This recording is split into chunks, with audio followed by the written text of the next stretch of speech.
Cette bouteille, il faut s'imaginer que c'est un avion et que l'eau à l'intérieur, ce sont les passagers. Je vais bouger la bouteille de quelques centimètres et dedans, ça bouge beaucoup. T'as vu comment ça secoue à l'intérieur? Et bah dans l'avion, c'est la même chose. Ouais, donc on est secoué à l'intérieur, mais l'avion, il est tranquille. C'est ça. Et puis il tombera pas. J'ai un client, un passager qui est venu me voir et qui m'a demandé où étaient les toilettes. Donc je lui dis, bah elles sont au fond de C'est pas l'avion. possible. Ce qui est pas possible, c'est qu'il a failli commencer à faire pipi sur la porte de l'avion. Tout au fond, parce que je lui dis, c'est au fond de l'avion. Donc lui, il a pas cherché. Il a vu un truc qui ressemblait à quelque chose qu'il connaissait pas trop. Non. Ah, mais il était en train de. Je dis, je fais les toilettes sont juste là par contre. C'est un truc que je vois passer ici ou là et que je trouve hyper malin. C'est de prendre un glaçon dans sa main. Parce qu'en fait, ça vient jouer sur tes sens. Tu vas avoir froid, c'est pas agréable, c'est machin. Tu vas essayer de te contenir et en fait, ton cerveau, la peur de l'avion, hop, non, le glaçon, ah, fait chier. Alors j'ai déjà eu un peu peur, justement, dans des turbulences qui étaient vraiment très très fortes. Parce qu'on était vraiment secoué très fort. Je me suis même retrouvé, alors c'est-à-dire que mes pieds ils sont décollés de ça. Et moi, j'ai eu peur de me faire mal. Bonjour à tous, alors pour ce premier épisode vidéo des PodTrips, j'ai choisi d'aborder un thème qui vous touche particulièrement. En général, il y a toujours quelqu'un qui a peur en avion, alors c'est le sujet du jour. On va parler de la peur en avion avec un spécialiste, avec l'homme de la situation, je dirais même le steward de la situation, puisqu'il a écrit ce livre. Vous le connaissez peut-être des réseaux sociaux, il s'appelle Mathieu Alouche et il est Mathieu le steward sur les réseaux. Bonjour Mathieu. Hello, bonjour tout le monde, ça va? Ça va super, alors j'imagine que tu étais en avion, tu reviens de vol, c'est sûr. Ouais, j'étais à Toronto. Waouh, le Canada, c'est toujours bien. À Toronto, c'est une ville tellement cosmopolite. J'aime bien, ouais. C'est chouette. Oui. Bon, alors, on va commencer quand même par parler de ce livre. Alors, comment ça t'est venu, cette idée, j'imagine, parce que peut-être t'as vu beaucoup de voyageurs en panique dans les avions. Ouais, entre autres.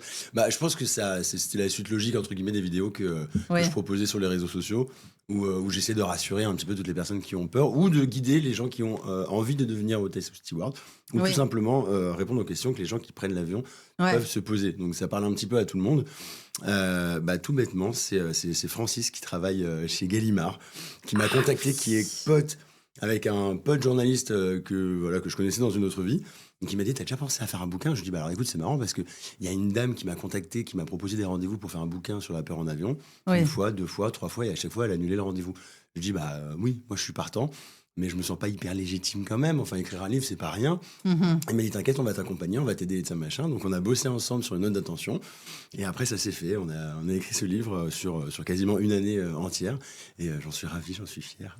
Mais oui, il y a de quoi, parce qu'il aide beaucoup de gens, ce livre. Il paraît, je vois les retours là déjà. Et c'est incroyable. Ça marche bien. J'ai moi-même voyagé à côté d'une phobique de l'avion. Et tu lui as mis un coup de bouquin. Non, mais le truc incroyable, c'est qu'elle avait ton livre. Non. Mais si. Et moi, je devais le lire pour préparer le podcast. On s'est retrouvés.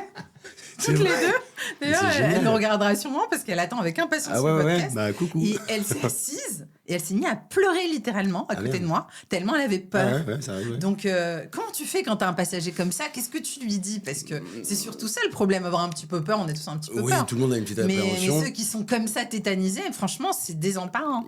Alors déjà, on va faire en sorte que tout l'équipage soit dans la boucle. C'est tout bête, mais que tout le monde puisse passer, lui faire un petit coucou, un petit clin d'œil, ça va, tout bêtement. Alors après, ça dépend des situations, mais je vais aller la voir, je vais lui demander d'exprimer un petit peu ses émotions, ce qu'elle ressent et tout ça. Je vais l'écouter, je vais considérer ce qu'elle dit. Je vais pas lui dire, mais non, mais t'inquiète, l'avion c'est sûr, machin.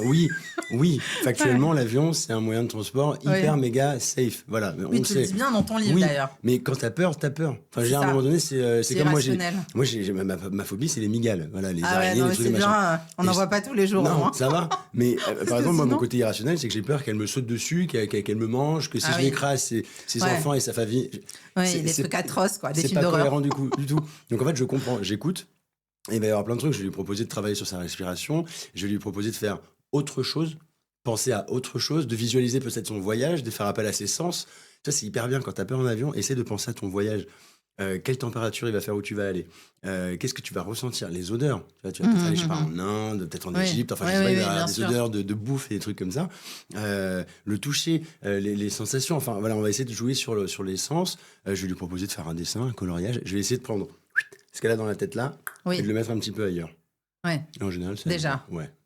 Et puis, il n'y a pas d'exercice de respiration, ce genre de choses, tu vous proposes pas ça? C'est vachement bien, c'est ce qu'on appelle la cohérence cardiaque. Si tu veux, on va travailler sur la respiration abdominale. Et je vais te faire, inspirer pendant 4 secondes, bloquer 4 secondes. Tu expires 4 secondes et tu bloques 4 secondes. Aussi.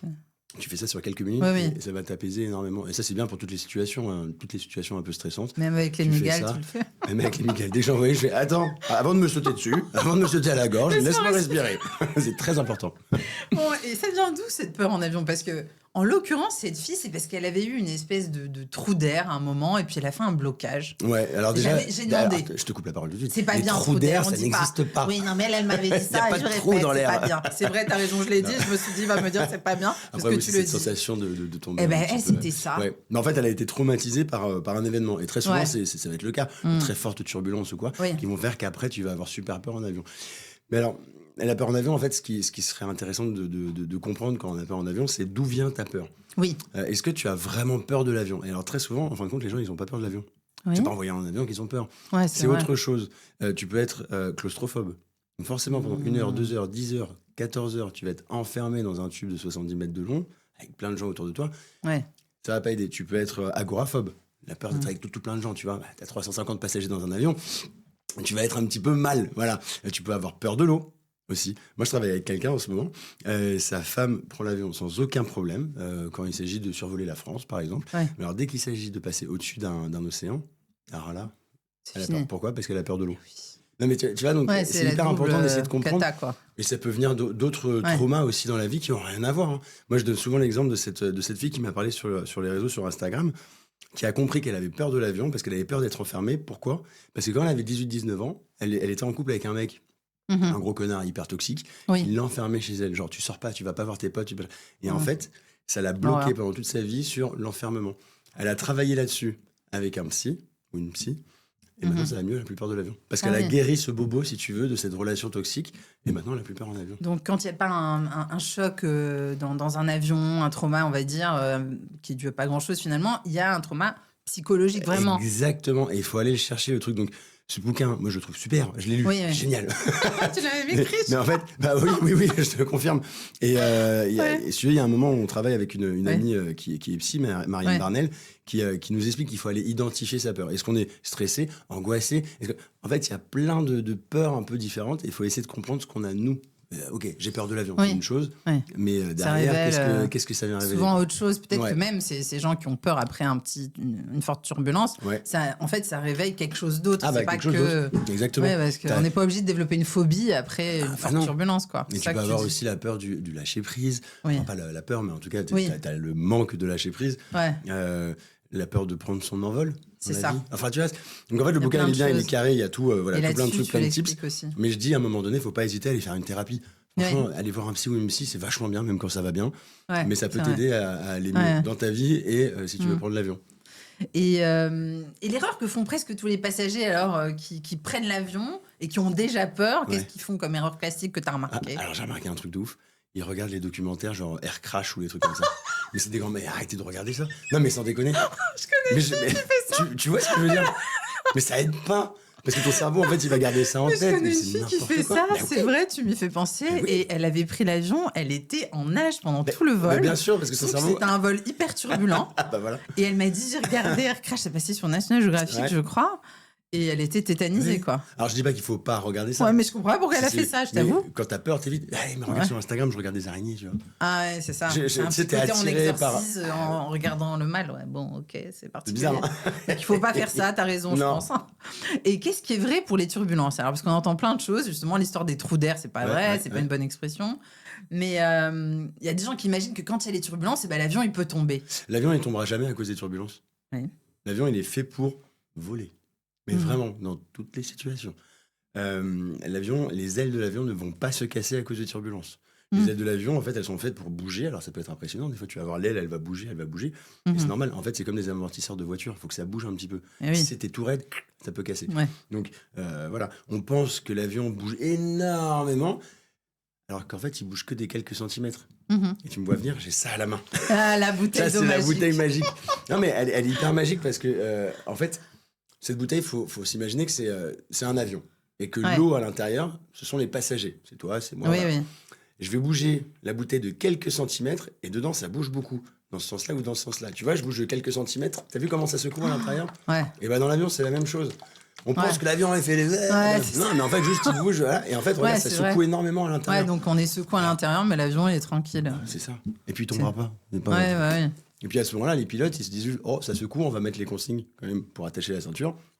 Mais eux, ils sont pas stressés parce qu'ils savent pertinemment qu'il va rien se passer. C'est ça. Ils vont faire en sorte de trouver peut-être un autre palier une altitude, peut-être essayer d'aller Pour ailleurs, pour améliorer. éviter parce que c'est pas agréable une turbulence. Non, pas vraiment. Même une très forte turbulence, c'est pas Non, agréable. personne n'aime ça. Mais moi mis à non plus, part- d'ailleurs. Mais non, mais moi non plus, j'aime pas les turbulences. Même toi qui as C'est l'habitude. pas génial, tu vois, je sais pas, Non, genre, non, c'est c'est- du looping. Ouais. Non, moi je vais aller m'asseoir et me sécuriser Ouais. pour pas me faire mal, parce que vu que ça bouge énormément, on peut se blesser. C'est le seul danger finalement, c'est de se faire mal parce qu'on n'est pas attaché. C'est ça, et les gens, Basta. des fois, ils comprennent pas trop. Il faut vraiment dire attachez-vous, parce qu'il y a Eh souvent oui. ces histoires de turbulences un peu plus fréquentes avec le Ouais, changement ouais, climatique. J'ai lu ça. Ouais. Je sais pas si c'est vrai, Si, si. mais Ouais. je pense qu'il faut vraiment que ça rentre dans la tête des gens Oui. que s'attacher, c'est pas forcément. Ah, mais parfois j'ai l'impression que j'ai affaire à des Accessoire. enfants, parfois, Ouais, parce c'est ça. qu'on a fait l'annonce, on est allé les voir, on leur a demandé mettez votre Mhm. ceinture, c'est pour votre sécurité. Genre, c'est pas juste pour vous emmerder. Oui, Et tu vas aller voir se lever pour se balader dans l'avion. Je dis, bah non, Ouais. bah, allez, oui, je C'est ça. sais. Non, mais vous savez, Ouais, ils mais se moi rendent je pas vous dis, compte.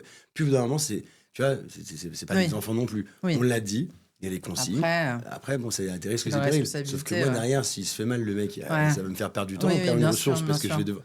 Oui, C'est un c'est peu assez. Et toi, est-ce que ça peut t'arriver alors d'avoir peur en vol? Est-ce que c'était déjà arrivé?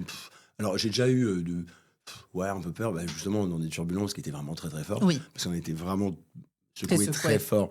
Je me suis même retrouvé, alors c'est-à-dire que mes pieds ils sont décollés de ça. C'est-à-dire que Ah, quand même. voilà. Et moi, j'ai eu peur, si tu veux, de me blesser, de tomber, de me faire mal. Et j'ai ma collègue à côté qui, elle, en plus, s'était pété une cheville à cause de fortes turbulences quelques années avant. Ah. Et moi, donc, j'ai eu peur de me faire mal. Ouais, c'est ça surtout. Mais vraiment. Et en plus, alors moi, j'étais à l'avant de l'avion. Ouais. Il faut savoir que ça secoue vachement plus dans un avion à l'arrière. Ouais. C'est-à-dire que si vous avez peur des turbulences, essayez de faire en sorte de vous asseoir devant. Ça turbule un petit peu moins. Et au milieu, non? Au milieu, c'est pas mal, tu vois, c'est à peu près là où ça il y a va. les ailes. Donc en fait, Ouais. ça bouge pas trop. Ça bouge, mais beaucoup moins que tout derrière. Et toi, t'étais derrière. Donc. Mais nous, ça nous arrive, parfois, je vais être en cabine à l'avant, je vais pas m'attacher, j'arrive à aller faire les ceintures des passagers et tout ça. Et puis derrière, eux, les collègues, ils sont assis et attachés parce que ça bouge trop. Oui, oui. Voilà. Donc quand on a peur des turbulences, le mieux, c'est de s'asseoir. Ouais. Donc ça a été ta petite peur, quoi. Oui, finalement, voilà. c'est Sinon, décoller du sol, quoi. Et une fois en cabine, c'est quoi les 3 signes qui peuvent rassurer un passager où ils se disent bon, ça y est, tout va bien. 3 signes ou peut-être moins de signes, mais. Alors, ça va être que le personnel, que nous, on va se lever. Ouais. Après le décollage, Ouais. se dire que c'est bon. Si on se lève, c'est que ça va. Alors, c'est pas parce qu'on se lève pas tout de suite qu'il y a un danger. C'est juste que les pilotes se disent, là, on va pas les détacher tout de suite, les hôtesses et les stewards, parce que ça peut bouger un petit peu, on n'est pas... Voilà. Mais ça peut rassurer. Tiens, les navigants, ils sont debout, c'est bon. Après... Alors, mais je vous connais, je sais, quand vous avez peur de l'avion, vous allez vous dire oui, mais alors si les hôtesses et les stewards ils vont s'asseoir, ça veut dire que c'est grave. Non, c'est juste qu'il faut qu'on se sécurise. Mais bon, j'essaie juste de donner des petits signes comme ça. Qu'est-ce qu'on peut avoir c'est tout bêtement, mais quand on commence le service, quand on est là avec nos ce qu'on appelle des trolleys, donc les petites voitures, les VRA pour servir, c'est qu'on peut servir. C'est que s'il n'y a pas de danger a priori imminent. Et alors tous les bruits, c'est ok. Oui. C'est-à-dire que très souvent, les gens ont peur des dong, ding dong, Oui. des petites lumières. Mais parce qu'on ne machin. comprend pas toujours ce que c'est. Voilà. Le moteur qui fait d'un seul coup un peu plus de bruit, un peu moins de bruit, ça peut faire super peur parce qu'on ne connaît pas, on ne sait pas ce que c'est. Mais tout va bien. C'est-à-dire que, tu sais, après le décollage, souvent, alors tu décolles, ça fait du bruit, et puis d'un seul coup, et puis alors t'as l'impression qu'il n'y a plus de moteur, il n'y a plus rien, et que tu vas tomber. T'es pas en train de tomber. C'est vrai, c'est un peu un sentiment bizarre. C'est un sentiment, mais je peux comprendre, parce qu'en plus, encore une fois, quand tu ne connais pas, alors t'es là, non, c'est juste qu'en fait, au départ, l'avion, ça s'appelle la mise en poussée, et puis après, ça se calme un petit peu, et puis il y a des endroits où ils doivent faire un petit peu moins de bruit, alors ça, après, je suis pas pilote. Oui, mais voilà, quand je vais même, pas rentrer non plus dans les détails, mais c'est juste que le changement de bruit, il est complètement normal et tout ça. Donc c'est des choses qui peuvent rassurer, se dire que c'est normal, que les hôtesses et les stewards sont debout, et puis qu'on bouffe, quoi, c'est bien, non? Ça, c'est rassurant. Et le moment où tu as dû rassurer un passager vraiment, vraiment en panique totale, ça a dû t'arriver. Oui. Comment tu t'y es pris? Là, le dernier en date, il était vraiment pas bien, hyper stressé. Alors, je lui ai fait parler, on a papoté un petit peu, et je lui ai demandé de me dessiner des avions. Ah, pas Je lui mal. ai filé du papier, des stylos, et je lui ai dit... Dessine-moi un avion. Ouais, et en Ça a fait, marché. ça a grave bien marché. Génial. Après, il était debout, on est allé papoter un petit peu. Ah. Et je lui ai demandé, je lui ai dit, mais ça a commencé quand? Enfin, depuis quand vous avez peur en avion et tout ça, machin? Je lui ai regardé, je fais quand vous avez eu votre premier enfant. Il fait comment vous savez? En fait, très souvent, les gens, ils commencent à être flippés en avion à partir du moment où ils ont un premier gosse. C'est pas systématique, mais ça arrive super souvent. Et il m'a dit, le problème, c'est que j'en ai 3. Je fais, ah putain, donc vous avez très, très, très, très peur. C'est incroyable cette histoire, je savais pas. Ouais. C'est intéressant, c'est une bonne info. Et puis, il faut leur dire de dessiner un avion, alors. Tout bêtement. De faire quelque chose d'autre, de se faire autre concentrer chose. Puis sur tu sais, leur voyage, c'est comme ça. tu disais tout à l'heure. Ouais. Se projeter, quoi, ailleurs. Et franchement, ça aide. ça relaxe, ça détend. Tu joues sur ta respiration aussi. Et bon, alors là, en l'occurrence, j'ai demandé de dessiner des avions, ça a fonctionné, tant mieux. Mais le mec, il a peur des avions. Je me suis dit, putain, pourquoi j'ai fait. J'aurais dû lui faire dessiner autre chose. Mais bon, c'est pas grave, ça a fonctionné. C'est ça, s'occuper l'esprit, quoi. Et une phrase simple que tu donnerais à quelqu'un de stressé juste avant un vol. Encore une petite astuce, peut-être, quelque chose qu'il doit se dire. Comme une espèce de méthode couée, je sais pas, quelque chose qu'on se répète. Moi, alors c'est tout bête, c'est un peu cliché, mais j'aime bien juste dire bon voyage. Parce qu'en fait, ton voyage, il commence vraiment à partir du moment où tu mets ton pied dans l'avion. Même avant, en fait, ton voyage, il commence même la veille. C'est vrai. Et un voyage, c'est un voyage. Enfin, je sais pas comment l'expliquer, c'est un truc qui va te marquer toute ta vie. Tu pars en voyage. Enfin, t'as une planète là et tu vas aller de l'autre côté ou tu vas aller loin, tu vas découvrir une nouvelle culture, tu vas manger de nouvelles choses, tu vas avoir des personnes qui ont une façon d'être et une façon de faire complètement différente. Tu pars en voyage. Donc juste le bon voyage, j'essaie de lui donner une signification. Enfin, tu vois, juste dans la façon de le dire, c'est pas juste le bon voyage. Et puis, juste un petit expérience. Tout va bien se passer, quoi. Ouais, tout va bien se passer. Je l'écris très souvent quand on m'écrit, je reçois des messages, je pars en vol demain, j'ai peur. Je fais, tout va bien se passer. Vraiment, tout va bien se passer. Ouais, c'est ça. Se dire tout va bien se passer, ça va être un beau voyage, un bon voyage. A priori, c'est pour du positif, quand même. Voilà, c'est ça. La plupart du temps. Et on va parler un peu de l'envers du décor. Pour toi, quel est le moment le plus stressant pour un steward en vol ? On va revenir aux ceintures. C'est tout bête, mais on sait que c'est vraiment le danger. Quoi. C'est vraiment ce qui va nous stresser le plus, très honnêtement. Enfin, c'est le moins agréable. C'est important de le répéter. Obligé de faire le flic un petit peu. Monsieur, je vous ai demandé de mettre votre ceinture. Enfin, tu vois, on l'a dit, on l'a écrit, on l'a machin. Je dirais que c'est ça. Il y en a peut-être d'autres, mais voilà. Et une anecdote, on a toujours envie de connaître les anecdotes du personnel navigant. Quelque chose d'improbable, de très drôle qui a pu t'arriver en vol. Tu peux y aller sans donner les noms, c'est mieux. Oui, non, mais je connais pas son nom à ce monsieur. J'ai un client, un passager qui est venu me voir et qui m'a demandé où étaient les toilettes. Donc je lui dis, elles sont au fond de l'avion. C'est pas possible. Attends. Ce qui est pas possible, c'est qu'il a failli commencer à faire pipi sur la porte de l'avion. Mais non. tout au fond, parce que je lui dis, c'est au fond de l'avion. Donc lui, il a pas cherché. Il a vu un truc qui ressemblait à quelque chose qu'il connaissait pas trop, qui ressemblait peut-être à des toilettes, je sais pas. Ça ressemble pas à des toilettes, une porte d'avion. Non. Ah, mais il était en train de. Je fais les toilettes sont juste là, par contre. Ah oui, effectivement, c'est un peu gênant. Mais ça prouve bien qu'en fait, dans l'avion, tu peux vite être déboussolé. Tu sais plus où est le devant, le derrière de l'avion. C'est peut-être quelqu'un qui prenait jamais l'avion, en fait. Exactement. La plupart du temps, les gens ne savent pas ouvrir une porte d'avion. Une porte d'avion. En général, les gens. Heureusement. Parce que sinon, on est mal barré.